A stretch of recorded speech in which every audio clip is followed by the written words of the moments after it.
আমি তো দেখেছি সেনা হত্যা সদর দপ্তরে, আলেমদেরকে করলো গুলি শাপলা চত্বরে। ঠিক কিনা?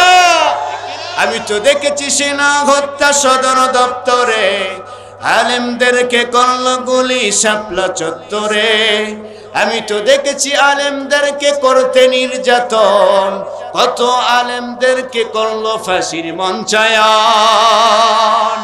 আমি তো দেখেছি সাইদির উপরে করতে অত্যাচার, ইনজেকশনে বিষ দিয়েছিল জালিম স্বৈরাচার। ঠিক না?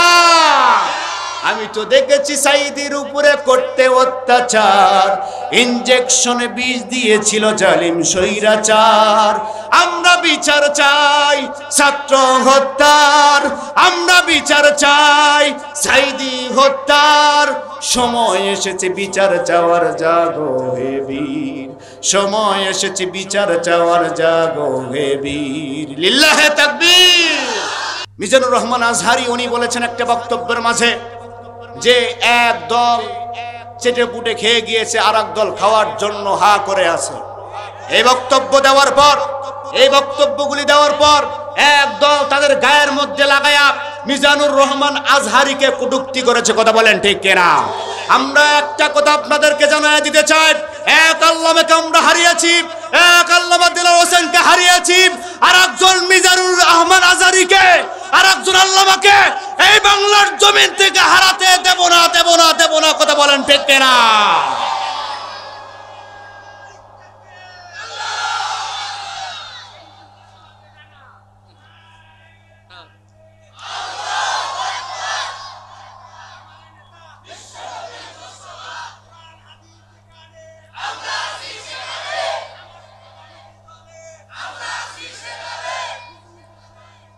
আমার ভাইয়েরা, এই বাংলার জমিনটাকে 5ই আগস্টে বাংলাদেশের ছাত্ররা উত্থাল জনতা নিয়ে ময়দানে লাফায়া গিয়া ইসলামী স্টেট কায়েম করার জন্য বাংলার জমিনে আবারও দ্বিতীয়বারের জন্য স্বাধীন হয়েছে।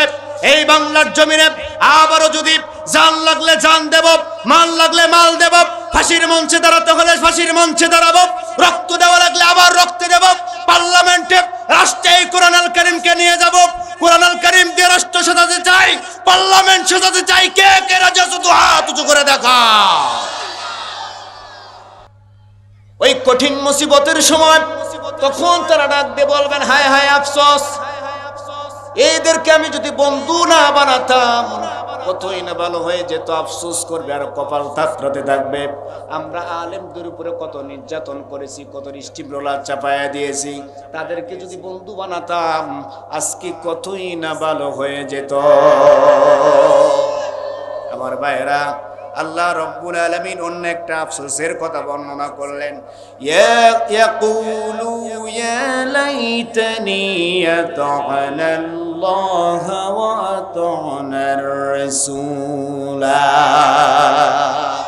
আল্লাহ রাব্বুল আলামিন বললেন, সেই দিন আফসোস করে বলবেন, হায় হায় আফসোস। 3 নাম্বার আফসোসের কথা বলছি, একটু কান লাগায়া দেন। তখন তারা আফসোস করে বলতে থাকবে, হায় হায় কি হয়ে গেল, যাদেরকে আমরা নেতা মেনেছি, যারা নেতৃত্ব দিয়েছে সামনে থেকে, যাদেরকে আমরা বস মানিয়েছি, যাদেরকে আমরা নেতা বানালাম, নেতা মানলাম, সেই মানুষগুলা আজকে আমাদের বিপরীত কার্যকর করছে। আমরা যদি তাদেরকে নেতা না বানাতাম, রাসূলকে আদর্শ নেতা মানতাম, আজকে হয়তো বা আমাদের আফসোস করা লাগতো না। ঠিক কিনা? তখন তারা এক বাক্যে ডাক দিয়ে বলবে, وقالوا ربنا إنا أطعنا سادتنا وكبراءنا فأضلونا السبيلا। আল্লাহ রাব্বুল আলামিন কোরআনের মধ্যে স্পষ্ট জানায়া দিলেন, সেই দিন কাফের মুশরিক বেঈমানেরা যারা আফসোস করতে থাকবে, হায় হায় কি হয়ে গেল, তখন তারা এক বাক্যে বলবে, ওদেরকে যদি আমরা নেতা না বানাতাম। আর আল্লাহকে বলবেন, আল্লাহ ওই নেতা বলেছিল ওদেরকে হত্যা করার জন্য, আল্লামা দিলওয়ার হোসেন সাইদিকে ইনজেকশন পুশ করে পৃথিবীর থেকে বিদায় করার জন্য। কথা বলে, আমি তো দেখেছি সেনা হত্যা সদর দপ্তরে, আলেমদেরকে করলো গুলি শাপলা চত্বরে। ঠিক কিনা? আমি তো দেখেছি সেনা হত্যা সদর দপ্তরে, আলেমদেরকে করলো গুলি শাপলা চত্বরে। আমি তো দেখেছি আলেমদেরকে করতে নির্যাতন, কত আলেমদেরকে করলো ফাঁসির মঞ্চায়ন। আমি তো দেখেছি সাইদির উপরে করতে অত্যাচার, ইনজেকশনে বিষ দিয়েছিল জালিম স্বৈরাচার। ঠিক না? আমি তো দেখেছি সাইদির উপরে করতে অত্যাচার, ইনজেকশনে বিষ দিয়েছিল জালিম স্বৈরাচার। আমরা বিচার চাই ছাত্র হত্যার, আমরা বিচার চাই সাইদি হত্যার। সময় এসেছে বিচার চাওয়ার, জাগো হে বীর। সময় এসেছে বিচার চাওয়ার, জাগো হে বীর। লিল্লাহে তাকবীর। আমার ভাইয়েরা, কত মানুষদেরকে নির্যাতন করলো, কত মানুষদেরকে হয়রানি পেশানি করলো, এরকম আছে না নাই? তারা বলে হুজুর উপরের চাপ আছে না নাই? আছে, আছে। উপরের চাপ, এই জন্য কিছুই বলতে পারতেছি। এরকম নজির বাংলার জমিনে আছে না নাই? এ ভাই, বাংলার জমিনে যত আলেমদেরকে নির্যাতন করেছে, স্টিমরোলার চাপায়া দিয়েছে, আমার ভাইরা যারা এই সত্য কথা বলেছে তাদেরকে ধরে ধরে কারাবন্দী করেছে, এরকম নির্যাতন আছে না নাই? আমি কি রাজনৈতিক কথা বলছি? হ্যাঁ, কালকে আবার বলবে যে হুজুর রাজনীতির কথা বলি গেল। এরকম ডাকাত আছে না নাই? এই যে কয়েকদিন আগে আল্লামা মিজানুর রহমান আজহারি, ডক্টর লুৎফর রহমান বলেছিলেন আজহারি বাংলার জমিন থেকে চলে গিয়েছে, বাংলার জমিনে আবারও যখন ফিরবে বীরের বেশে বাংলার জমিনে ফিরবে। কথা বলেন ঠিক কিনা? সেই নজির বাংলার জমিনের মানুষ দেখছে কি দেখে নাই? যশোর এবং চট্টগ্রাম, সিলেটের মাটিতে গণজোয়ার উঠেছে। কথা বলেন ঠিক কিনা? এই গণজোয়ার যখন উঠেছে, বাতিলদের মাথা নষ্ট হয়ে গিয়েছে। ঠিক কিনা?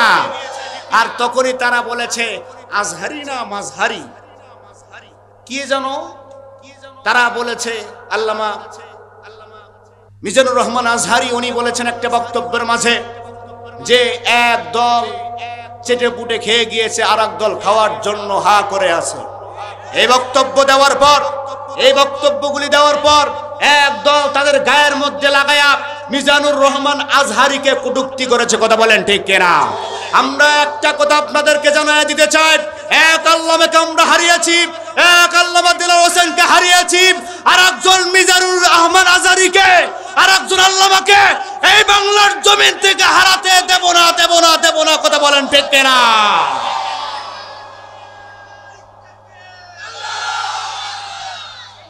পৃথিবীর জমিনে বিচারের ব্যবস্থাটা একটু দেখেন। উকিল লাগে, জজ লাগে, বাদী বিবাদী লাগে, এগুলো সব মিলে একটা বিচারের ব্যবস্থা তৈরি করা হয়। ঠিক কিনা? কিন্তু আল্লাহ রাব্বুল আলামিনের বিচার কেমন দেখেন। আল্লাহ রাব্বুল আলামিন কিয়ামতের দিবসে তখন বলবেন, বান্দা এই যে রেডি ওর বুক, ইকরা কিতাবাক কাফা বিনাফসিকা আল-ইয়াওমা আলাইকা হাসিবা, তোর হিসাবের জন্য তোর এটাই যথেষ্ট। বলে আল্লাহু আকবার। পৃথিবীর জমিনে জজ লাগে, উকিল লাগে, মুক্তা লাগে, সব কিছু সাবেত করার পর বিচার কার্যক্রম শুরু হয়ে যায়। কিন্তু আল্লাহ রাব্বুল আলামিন বললেন, বান্দারে ওখানে উকিল নাই, হাকিম নাই, তোমাকে নিজে নিজে জজ বানায়া দিলাম। জোরে বলি সুবহানাল্লাহ। নিজে নিজেই। সেই দিন কোনো পার পর কোনো অপশন আছে? ঘুষ দিয়ে, টাকা দিয়ে, 1 লাখ টাকা দিলে আমরা পার হতে পারবো। ঠিক কিনা? এ যুবক যারা আছো, আজকে থেকে ওয়াদা করো মাদক সেবন করবা না। আজ থেকে ওয়াদা করো তোমরা জুয়া খেলবা না, টাস খেলবা না। তোমার কখন মৃত্যু এসে যায়, ইজা জা আজালুহুম লা ইস্তাখিরুনা সাআতান ওয়া লা ইস্তাকদিমুন, কুল্লু নাফসিন যায়িকাতুল মাউত, আইনামা তাকুনু ইদরিকুল মাউত, কুল ইন্নাল মাউতাল্লাযী তাফিররুনা মিনহু ফাইন্নাহু মুলাকীকুম। আল্লাহ তাআলা থরে থরে আয়াত সাজায়া দিয়েছেন, তোমাকে কিন্তু মৃত্যুর স্বাদ গ্রহণ করতেই হবে। ঠিক কিনা? এ যুবক ভাইরা যারা আছো, তোমার পায়ে হাত দিয়ে বলি, যুবক ভাইরা আমার পায়ে হাত দিয়ে বলি, পৃথিবীটা ক্ষণস্থায়ী, ওয়ালাল আখিরাতু খায়রুল লাকা মিনাল উলা, কিয়ামতটা কিন্তু চিরস্থায়ী। এটা কিন্তু স্মরণ রাখতে হবে আমার ভাইরা। এই কালে কোনো কিছুই নাই আমার ভাইরা। এই বাংলার জমিনটাকে 5ই আগস্টে বাংলাদেশের ছাত্ররা উত্থাল জনতা নিয়ে ময়দানে লাফায়া গিয়া ইসলামী স্টেট কায়েম করার জন্য বাংলার জমিনে আবারও দ্বিতীয়বারের জন্য স্বাধীন হয়েছে।